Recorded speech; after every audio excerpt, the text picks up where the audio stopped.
Here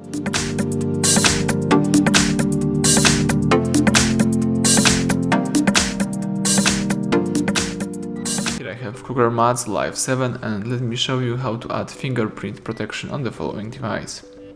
So at the very beginning, let's find here and select settings. From the list of settings, you need to scroll down and choose here the security and location. Afterwards, let's tap fingerprint. Here you can read the instructions, tap next. Before you add the fingerprint, you need to set up some backup method. It could be pattern, pin or password. In my case, let me use pattern. So here you can use the secure startup. In my case, let me tap no. Let's use your pattern. In my case, let me use the following one. Tap next and let's do it again just for confirmation. Alright, and now you have to choose your form of notifications. You can select show all notification content. You may hide the sensitive notification content, or you can don't show notifications at all.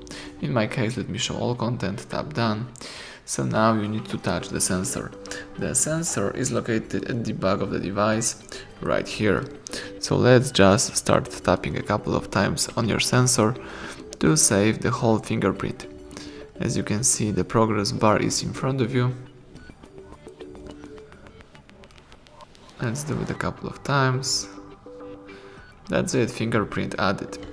So now you can add another one if you would like to right here, or you can tap done. So in my case, let me tap done, and right now the fingerprint is saved on the device settings. And if you would like to use your screen lock protection, you need to press the power key. Let me show you.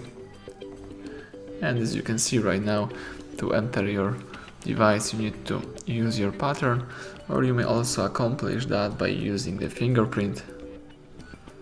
That's it.